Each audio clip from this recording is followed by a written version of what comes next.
Alors, votre équipe d'approvisionnement est prête et mobilisée. Maintenant, il est temps de passer à l'exécution de la commande. Que se passe-t-il réellement, étape par étape, lorsqu'une entreprise ou un groupe humanitaire passe de la planification à l'action en logistique? Voici les 5 étapes clés que je ne saute jamais lors de l'exécution d'une commande. Premièrement, j'émets le bon de commande, validé au fournisseur. C'est le feu vert officiel, confirmant exactement ce qui est nécessaire, en quelle quantité et quand. C'est en quelque sorte la poignée de main qui lance le processus. Deuxièmement, le suivi est primordial. Je reste en contact étroit avec le fournisseur, je suis l'état d'avancement, je m'assure que les produits sont dans les délais et je confirme que tout correspond à nos spécifications initiales.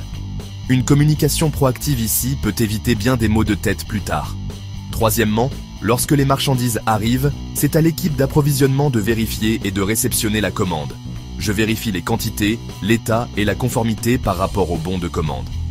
Si tout est conforme, on enregistre la réception. Sinon, on ouvre des réserves. Et si elle vient d'un autre pays, je m'assure toujours que le dédouanement est géré correctement. Pas de raccourci.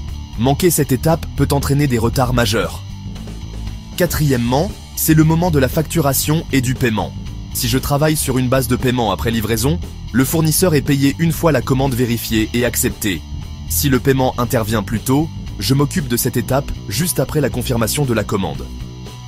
Cinquièmement, je termine en beauté en livrant les marchandises aux demandeurs. Le travail n'est pas terminé tant que ce qui est nécessaire n'est arrivé là où il le faut, dans les bonnes conditions et à temps. Vérification finale et rangement pour clore le cycle de la commande. Conseil bonus. Pour certaines commandes, il est judicieux de signer des accords supplémentaires avec le fournisseur, comme des contrats de service après-vente, en particulier pour les articles complexes ou de grande valeur. C'est cette couche de sécurité supplémentaire qui protège tout le monde. Et voilà comment j'exécute une commande en logistique. Claire, simple et efficace. Vous avez des questions sur le processus? Laissez-les en commentaire et parlons logistique.